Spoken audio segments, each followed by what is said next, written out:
Berarti kegiatan ini hari pertama ini Kongres Ibu Mengaji warahmatullahi wabarakatuh. Alhamdulillahirabbil alamin wa bihi nasta'inu ala umuri dunya waddin wassalatu wassalamu ala al-mursalin sayyidina Muhammadin wa ala alihi wa ashabihi rasulillahi ajmain. Amma ba'du. Yang saya hormati Bapak Kepala Sekolah SDN 005 Kompas Jaya. Selanjutnya yang saya hormati Bapak Ibu guru hebat yang berkesempatan hadir pada siang hari ini.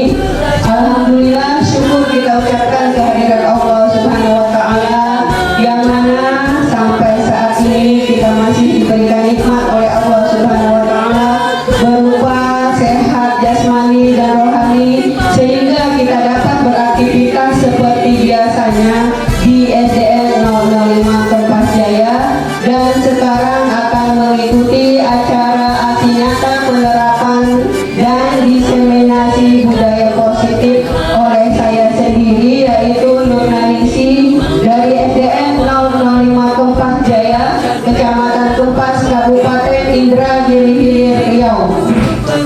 Selanjutnya sholawat beriring salam tak lupa kita hadiahkan kepada Nabi kita Muhammad Sallallahu Alaihi Wasallam dengan mengucapkan Allahumma sholli ala Muhammad wa ala ali Muhammad, yang mana beliau telah membawa kita dari alam kegelapan, dari alam jahiliyah menuju alam terang benderang, dan alam yang penuh dengan peradaban, yang penuh dengan akhlak karimah sebagaimana yang kita rasakan saat sekarang ini. Selamat datang Bapak Ibu guru hebat. Mari belajar bersama, mari berkolaborasi dan saling mendukung demi terciptanya budaya positif di sekolah yang kita cintai ini. Aksi nyata penerapan dan diseminasi budaya positif. Nah, bapak-bapak ibu yang hebat semuanya, sebelum saya lanjutkan, saya di sini akan bertanya kepada bapak ibu semuanya. Mungkin terbesit di pikiran bapak ibu semua ya, apa itu yang dimaksud dengan budaya positif? Pak Mas-Pur.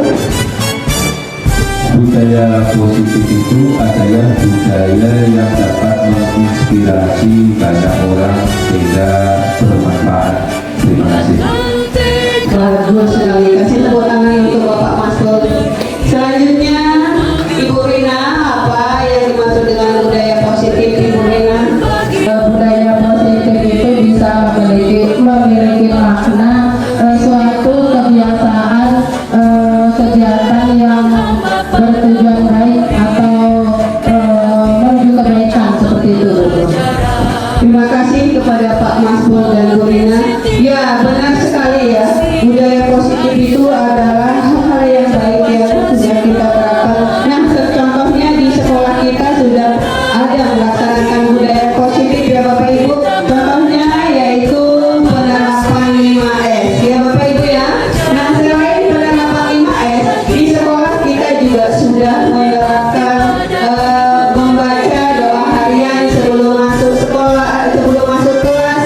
Kemudian sudah juga berbaris menyanyikan lagu-lagu nasional ya. Itu adalah contoh budaya positif yang sudah diterapkan di sekolah kita. Alhamdulillah.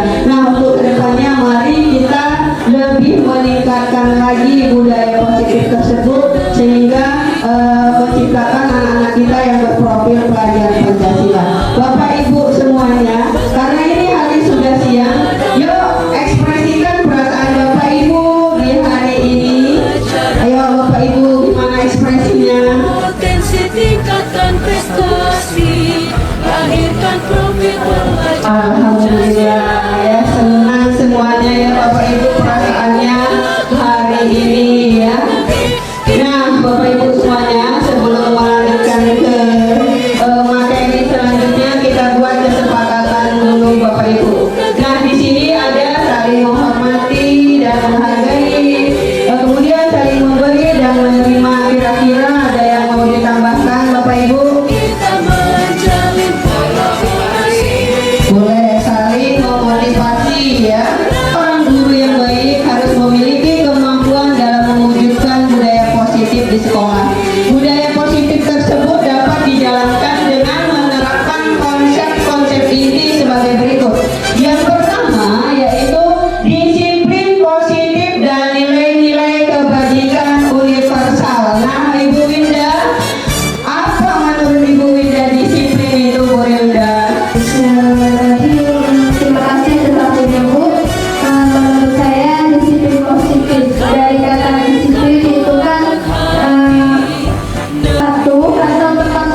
profil pelajar Pancasila.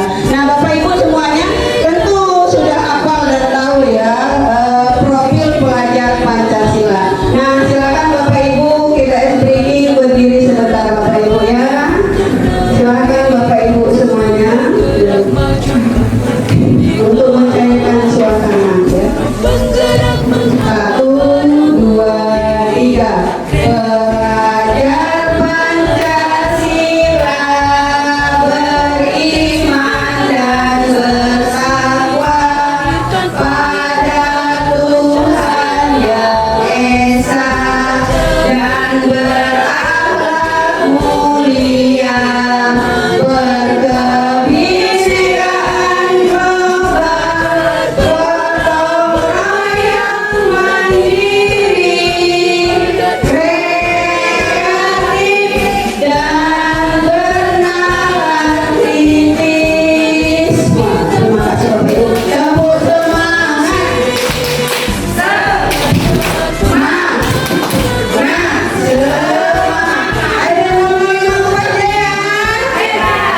Terima kasih Bapak Ibu semuanya.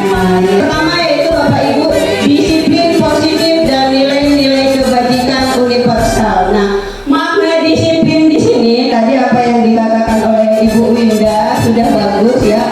Dalam budaya kita, disiplin sering dikaitkan dengan tata tertib, peraturan, kepatuhan dan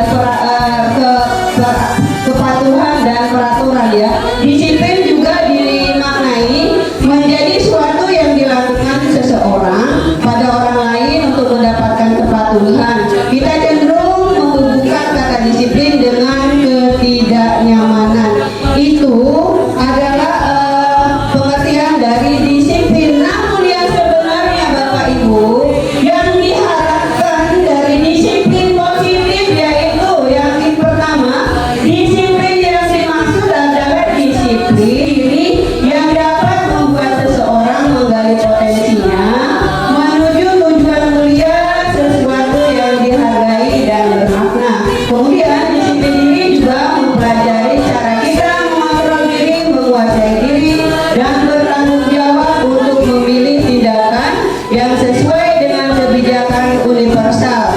Sebagai pendidik, tugas kita adalah menciptakan anak-anak yang memiliki disiplin diri yang positif sehingga mereka bisa berperilaku dengan mengacu pada nilai-nilai kebajikan universal dan memiliki motivasi intrinsik bukan ekstrinsik Bapak Ibu. Nah, di sini Bapak Ibu, nilai kebajikan universal, nilai-nilai kebajikan adalah sifat-sifat positif manusia yang merupakan tujuan mulia yang ingin dicapai oleh setiap individu. Nilai-nilai tersebut bersifat universal dan lintas bahasa, suku, bangsa, agama maupun latar belakang yang menjadi fondasi kita dalam berperilaku. Bapak Ibu semuanya tentu Bapak Ibu sudah mengetahui contoh dari beberapa nilai kebajikan itu apa kira-kira Bapak Ibu yang sudah disepakati bersama. Nilai-nilai kebajikan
perilaku anaknya seperti apa ya? penggerak majukan pendidikan. Masuk tepat waktu karena dia agar tidak dihukum gitu ya.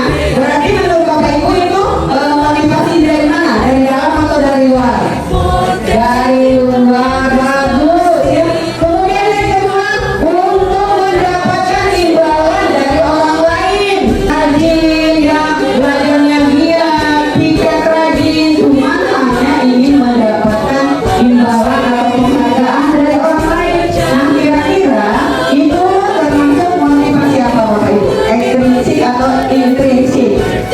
Ekstrinsik, bagus. Nah, yang ketiga yaitu untuk menghargai diri sendiri. Inilah Bapak Ibu yang kita harapkan ya Bapak Ibu ya, untuk menghargai diri sendiri atau motivasi internal dari dalam diri sendiri Bapak Ibu. Nah, hukuman dan konsekuensi, kira-kira menurut Bapak Ibu itu apa sih perbedaan hukuman dan konsekuensi? Udah pernah melaksanakan Bapak Ibu hukuman dan konsekuensi? Sudah sering ya? Sering. Nah, sekarang Ibu Siska, kira-kira Bu Siska apa sih perbedaan antara hukuman dan konsekuensi? Bulatkan tekad, kuatkan hati, Terima kasih. memanggil berkawan. Belajar bergerak bagi untuk negeri, kepada anak penggerak majukan pendidikan. itu memberikan nilai yang lebih positif dampaknya. Hukuman itu mungkin lebih ke negatif itu. Terima kasih Bu Siska.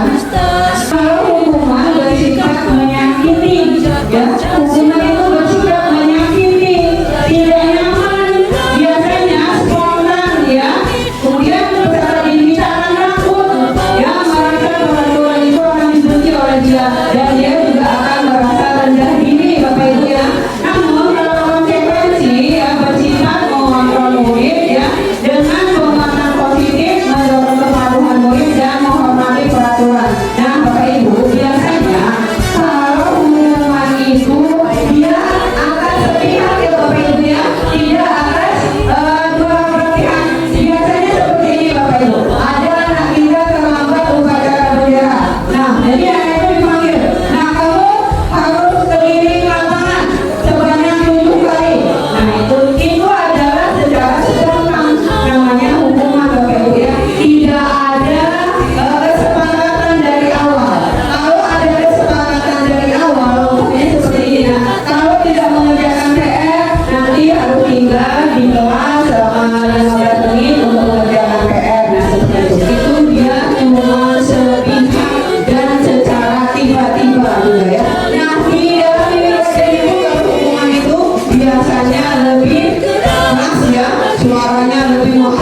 tidak sudah menerapkan restitusi. Jadi dari penjelasan tadi Bapak Ibu udah jelas belum antara penghulu, konsekuensi dan restitusi.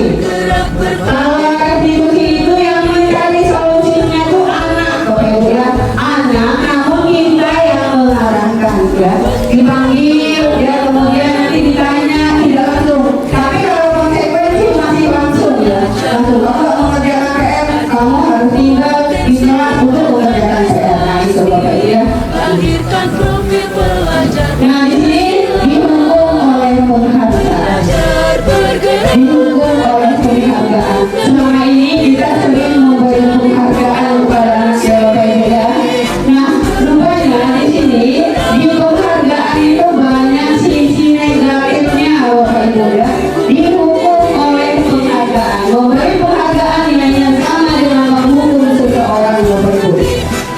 Nah di sini yang pertama, dengan penghargaan itu akan berpengaruh jangka pendek dan jangka panjang. Apa itu?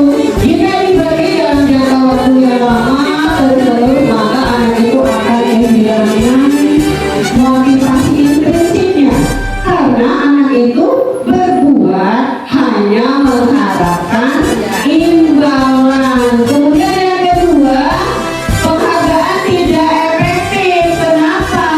Jika anak mengharapkan penghargaan dan tidak mendapatkannya, maka ia akan kecewa, tidak akan berusaha sekeras sebelumnya. Ya enggak Bapak Ibu? Ya, kalau pada waktu ada penghargaan dia semangat bekerja, tapi sudah tidak ada penghargaan, dia tidak bekerja keras lagi, tidak mau belajar yang lain. Punya penghargaan merusak hubungan.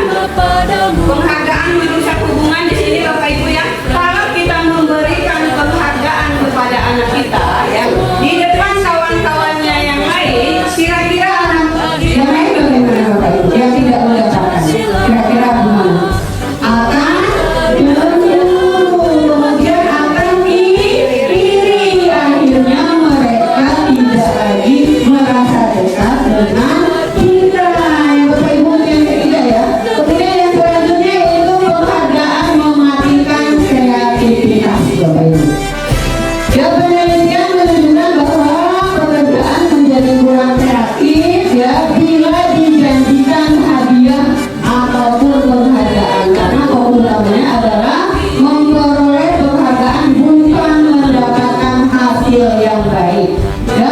Kemudian penghargaan menghukum Bapak Ibu, mereka yang tidak mendapatkan penghargaan ya, kalau sistem ranking pokoknya Bapak Ibu, anak yang mendapatkan ranking kedua akan merasa paling dicukup karena dia tidak merasa untuk ranking yang pertama. Selanjutnya penghargaan mematikan motivasi intrinsik. Saat anak bangga dan gembira terhadap pencapaiannya, maka sebenarnya dia sudah mendapatkan penghargaan alamiah. Apabila kita memberikan penghargaan lain, maka kita akan kembali bergembira alamiah saat itu dan mematikan motivasi intrinsik untuk terus mengeksplorasi berkatnya. Nah yang selanjutnya yaitu keyakinan kelas. Bapak Ibu pernah mendengar keyakinan kelas? Pernah Bapak Ibu mendengar keyakinan kelas? Nah, mengapa keyakinan kelas? Mengapa tidak peraturan kelas? Ayo Bapak Ibu, mengapa keyakinan kelas dan tidak peraturan kelas? Ayo Bapak Ibu. Kenapa? Bapak Ibu pokoknya memakai helm. Bapak Ibu memakai helm takut kerja ya? Ya, selanjutnya Bu Rina kenapa memakai helm? Untuk menjaga Bu. Bu siapa? Bu Sri kenapa memakai helm? Untuk keselamatan dan menghindari berguna. Dari pernyataan Bapak Ibu semuanya tadi, ada yang bilang biar aku disilang katanya ya. Kemudian apa lagi tadi untuk keren-kerenan ya. Kemudian untuk menjaga keselamatan, menghindari debu. Kira-kira menurut Bapak Ibu mana nih mengucapkan Bapak Ibu semuanya tadi. Nah, bagus ya. Yang peraturan itu tidak satu di sana. Di sini kita meyakini kalau kita memakai helm, kita menjaga keselamatan, yaitu untuk menjaga kesehatan biar tidak terkena debu.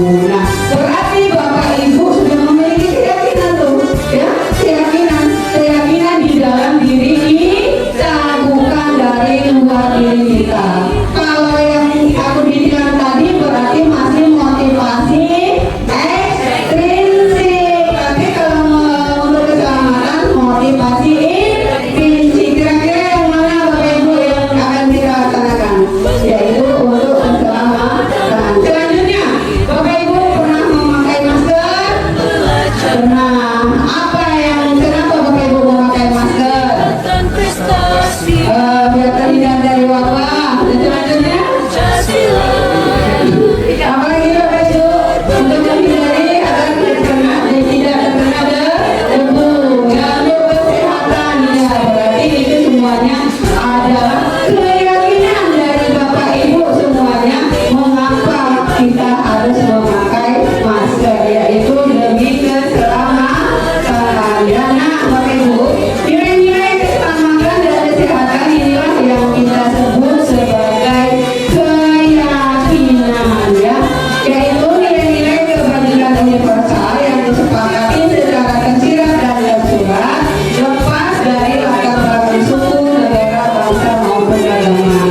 Seseorang akan lebih tergerak dan bersemangat untuk menjalankan keyakinan daripada harus sekedar mengikuti serangkaian peraturan yang tertulis tanpa makna. Nah, murid pun demikian Bapak Ibu, mereka perlu mendengarkan dan memahami arti sesungguhnya tentang peraturan-peraturan yang diberi, apa nilai-nilai kebajikan di balik peraturan tersebut dan apa tujuan utamanya. Nah, bagaimana pembentukan keyakinan kelas Bapak Ibu? Bapak Ibu semuanya sudah membentuk keyakinan kelas? Sudah bagus ya. Nah, di antara keyakinan kelas yang dibuat oleh kita, yang kemarin saya juga sudah membuat. Nah, kemarin ada yang bilang saya memimpikan kelas yang bersih Bu, kelas yang gak ada sampah Bu, kelas yang aman Bu, kelas yang nyaman Bu, dan sebagainya. Jangan ada keributan Bu, jangan ada kegaduhan Bu. Nah, jadi impian-impian dari peserta didik kita tersebut kita tampung Bapak Ibu ya, kita tempel, kita bukukan ya impian-impian dari peserta didik kita untuk dijadikan keyakinan kelas Bapak Ibu ya. Jadi keyakinan kelas itu bersifat lebih abstrak daripada peraturan Bapak Ibu. Kemudian ya, tindakannya tidak terlalu banyak sehingga mudah diingat dan dipahami. Berupa pernyataan universal sesuai dengan kondisi kelas sekolah sehingga mudah diterapkan, dibuat dalam bentuk positif.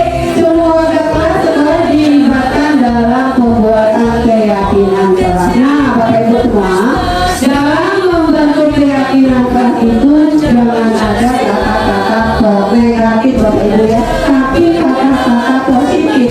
Nah, seperti semalam kata peserta didik saya, jangan ada sampah yang berserakan, kata dia ya, nggak boleh. Kemudian jangan membuang sampah sembarangan, jangan berserakan sampah-sampah di kelas. Nah, itu semua bisa kita jadikan keyakinan kelas dengan kata-kata positif. Kira-kira apa Bapak Ibu? Dijadikan keyakinan kelas dari impian-impian anak kita tadi. Ayo Bu. Dari kata jangan membuang sampah sembarangan, buang sampah pada tempatnya. Kedua, jangan contoh ya, jangan peserta didik misalnya jaga kebersihan. Terima kasih Bu Inaya. Jadi kata-kata yang diinginkan oleh anak didik kita tadi menjadi sebuah kata menjaga kebersihan. Ya, bisa seperti itu. Kemudian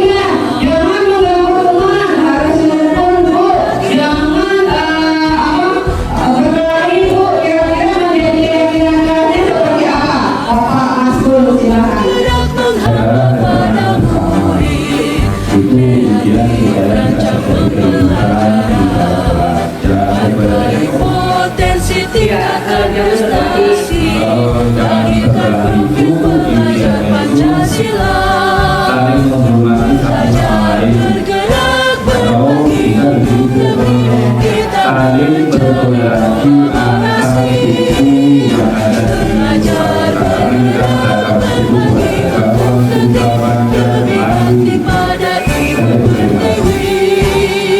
Terima kasih kepada Pak Ampun. Terima kasih tepuk tangan dulu untuk Pak Ampun. Benar sekali ya Bapak Ibu ya. Jadi udah harus mengerjakan piket Bu. Berarti itu bertanggung jawab. Jadi Bapak Ibu semuanya sudah ngerti membuat keyakinan kelas ya. Seperti itu Bapak Ibu ya. Jadi keyakinan kelas ataupun kesepakatan kelas itu harus ya dibuat dalam bentuk kalimat positif, jangan kalimat yang negatif. Jadi Bapak Ibu bertanya dulu apa sih impian dari murid-murid kita, lalu dijadikan kesepakatan atau keyakinan kelas. Kemudian anak kita mengambil bekal temannya, pernah ya? Pernah. Anak kita berkelahi, pernah? Nah, semuanya yang dilakukan anak kita ataupun peserta didik kita itu demi memenuhi kebutuhan dasar mereka, Bapak Ibu ya. Nah, di sini ada beberapa kebutuhan dasar ya. Itu Bapak Ibu yang pertama yaitu untuk bertahan hidup. Contoh kasus seperti ini Bapak Ibu. Ada di kelas 3A, di kelas 3A ada namanya Lutfi ya. Lutfi itu sering mengganggu temannya mengambil bekal makanan temannya. Nah, dilihat dari kebutuhan dasar manusia itu bisa jadi si Lutfi itu dia melakukan hal seperti itu untuk mempertahankan hidupnya. Mungkin dia belum sarapan, kemudian atau mungkin ya dia belum, kalau belum perhatian nanti masuk ke kasih sayang ya. Kemudian apa lagi? Ya mungkin dia pengen makan karena dia lapar dan sebagainya. Jadi dia melakukan hal seperti itu karena dia demi memenuhi kebutuhan dasarnya. Atau mungkin si Lutfi berlaku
adalah keinginan untuk dekat berhubungan dengan orang lain, keluarga, pasangan hidup, teman kerja, binatang peliharaan, dan kelompok di mana kita beragam. Penguasaan ya, kebutuhan ini berhubungan dengan kekuatan untuk mencapai sesuatu, menjadi terampil diakui atas prestasinya. Selanjutnya kebebasan, kebutuhan untuk kebebasan adalah kebutuhan untuk kemandirian, otonomi, memiliki pilihan dan mampu mengendalikan arah hidup seseorang. Nah, yang terakhir adalah kebutuhan atas kesenangan. Nah, ini kebutuhan dasar manusia ini Bapak Ibu ya, bukan hanya untuk peserta didik, tapi semua orang dewasa pun ya Bapak Ibu. Nah, kira-kira Bapak Ibu kebutuhan dasar kita untuk mempertahankan hidup, kesenangan, membutuhkan kasih sayang, yang kebebasan itu dibutuhkan tidak oleh orang dewasa Bapak Ibu. Ya sama Bapak Ibu ya, apa yang dibutuhkan oleh peserta didik kita itu pun yang dibutuhkan oleh diri kita. Itu namanya 5 kebutuhan dasar manusia ya Bapak Ibu ya. Nah, sekarang masuk kepada 5 posisi kontrol. Ada penghubung, pembuat rasa bersalah, teman, pemantau, manajer.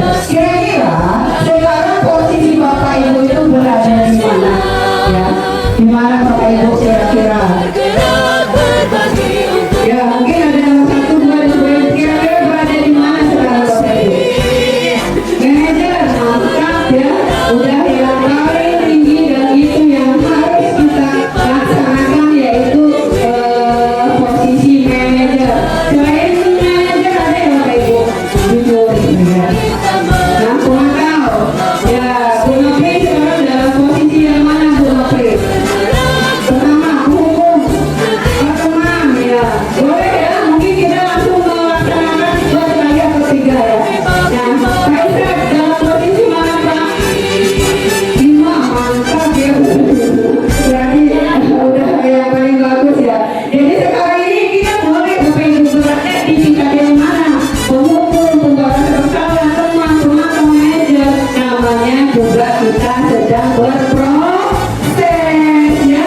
Itu aja Bapak Ibu ya. Nah, kalau yang pertama sebagai penghukum ya. Nah, Bapak Ibu, seorang penghukum biasanya menggunakan hukuman fisik maupun verbal ya Bapak Ibu.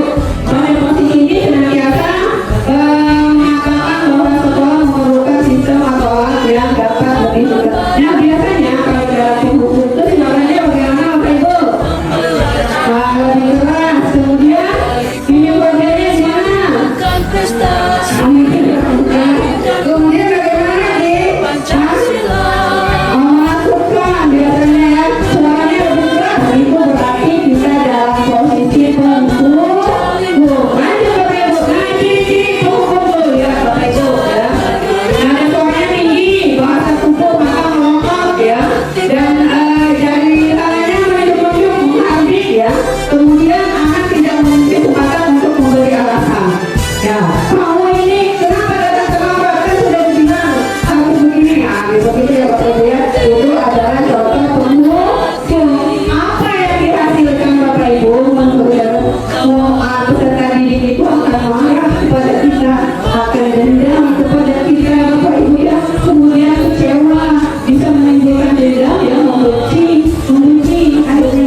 banyak bergurau sambil bergurau ya. Nah, ciri-ciri dan dampaknya Bapak Ibu sama ya. Murid akan merasa senang dan akrab dengan guru, itu positifnya ya. Dan dampak negatifnya adalah murid menjadi ketergantungan pada guru tersebut.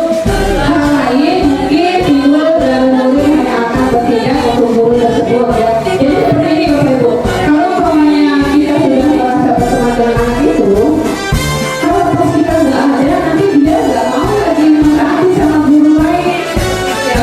Karena peraturannya ataupun dia tidak merasa guru bisa ataupun karena itu bukan teman saya seperti itu ya. Jadi kalau perilaku guru yang lain itu tidak sama dengan guru yang itu, maka anak itu akan kembali lagi ke asalnya. Jadi ini lebih banyak kepada perilaku eksternal di Bapak Ibu ya. Nah, pemantau Bapak Ibu, nah pemantau ini lebih di atas dari yang tiga tadi Bapak Ibu ya. Nah sama di sini pemantau itu menanyakan konsekuensinya apa, kenapa kamu berbuat seperti itu. Kayak tadi anak yang nggak mengerjakan tugas, kayak Bu ini sudah ya Bu Ida, anak nggak mengerjakan tugas, jadi konsekuensinya kamu harus tinggal di kelas selama jam istirahat ya. Tapi Bu Ida harus tetap memantau dia gitu ya, mengawasi, tidak boleh ditinggal. Nah itu adalah posisi kita sebagai pemantau. Kita mengaitkan antara sanksi ataupun konsekuensi ya. Nah nih ciri-ciri dari pemantau itu Bapak Ibu ya. Seorang pemantau sama mengajarkan perhitungan ya, catatan data yang dapat digunakan sebagai bukti atas perilaku seseorang Bapak Ibu ya. Jadi kalau pemantau itu dia selalu memperhatikan konsekuensi yang telah disepakati bersama ya. Tepuk satu, dua, tiga, dua, satu. Selanjutnya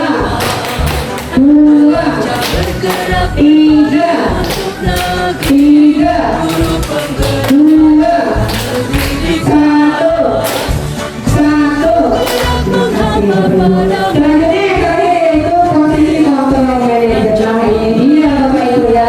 Jadi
ya. Berbuat salah itu tidak apa-apa karena namanya manusia juga pernah berbuat salah. Tidak ada manusia yang sempurna. Itu adalah kalimat menstabilkan identitas. Nanti kita praktek membuat segitiga restitusi Bapak Ibu ya dalam menyelesaikan permasalahan. Kemudian kita bisa menyelesaikan ini. Kamu berhak merasa begitu ya. Nah selanjutnya validasi tindakan yang salah. Apa saja kata-kata yang diucapkan ya? Padahal kamu bisa loh melakukan yang lebih buruk daripada itu. Kamu pasti punya alasan mengapa melakukan itu. Kemudian kamu patut bangga pada dirimu sendiri karena kamu telah melindungi sesuatu. Nah kemudian yang selanjutnya yaitu yang terakhir yaitu menanyakan keyakinan kelas ya. Menanyakan keyakinan kelas. Jadi dalam kita menyelesaikan permasalahan itu kita harus dalam posisi control manager dan harus menggunakan segitiga restitusi Bapak Ibu ya. Nah kata-kata yang diucapkan apa yang kita percaya sebagai kelas atau keluarga, apa nilai-nilai umum yang telah kita sepakati, apa bayangan kita tentang kelas yang ideal ya. Nah Bapak Ibu semuanya, jadi kesimpulan dari materi hari ini bahwa kita itu harus berada di dalam posisi control manager dan menyelesaikan permasalahan itu dengan melaksanakan segitiga restitusi. Ini contoh dari segitiga restitusi yang saya buat Bapak Ibu ya. Bapak Ibu, ini adalah segitiga restitusi yang sudah saya terapkan dalam permasalahan saya.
Bapak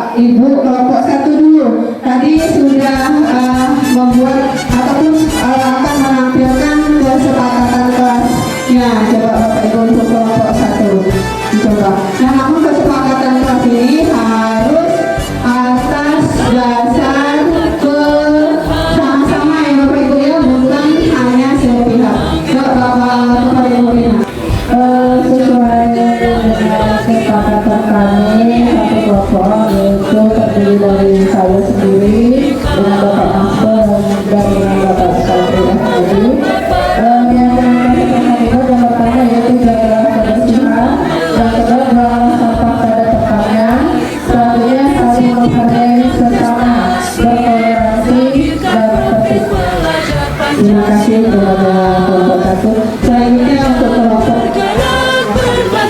Ini keyakinan kelas kami dua, satu, saling menghormati, menghargai dan toleransi kepada semua orang.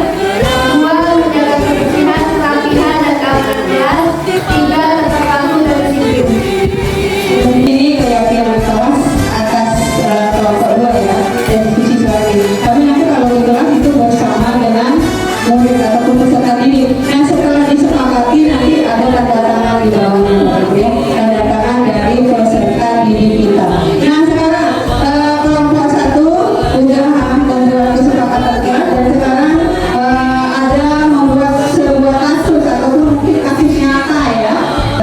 Siapa yang mau jadi guru dan siapa yang mau jadi muridnya Bapak Ibu kita praktek membuat ataupun menyelesaikan permasalahan dengan solusi dari institusi.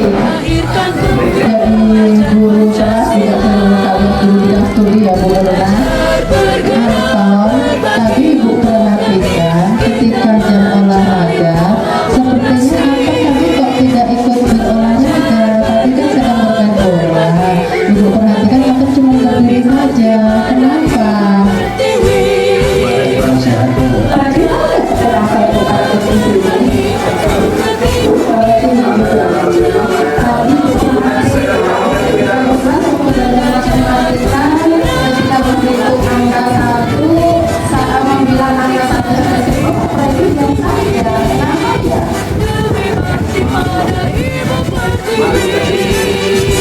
itu kasus ini? Dipandang terus sama si tubuh kawan-kawan itu.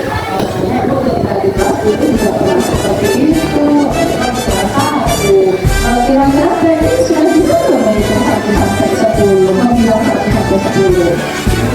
Kalau dengan terus bisa nambah ya. Kalau ini bisa, ya terima kasih dipersilakan untuk kelompok 2 permasalahan apa dan penerapan sedikit dari diskusi dalam penyelesaian permasalahan tersebut. Assalamualaikum Tari. Apa kabar Tari? Alhamdulillah. Tari, ibu melihat dari kantor, terus kata teman-teman Tari juga, katanya Tari itu menarik jilbabnya cuma sana ya. Kenapa ya? Tarik yang gitu, katanya nangis juga. Saya lagi sendiri, tiba-tiba dia menendang saya. Tiba-tiba ibu pernah gitu sama ibu.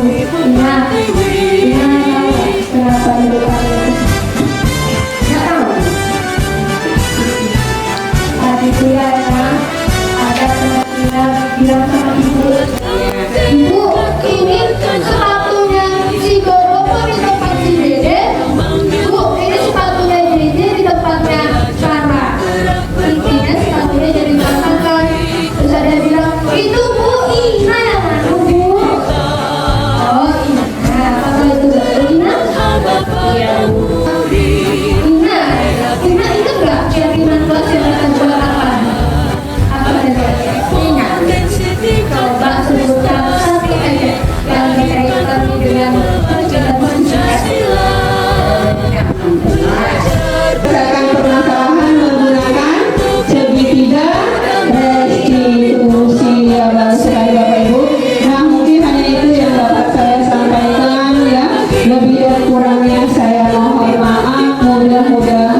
saling membantu.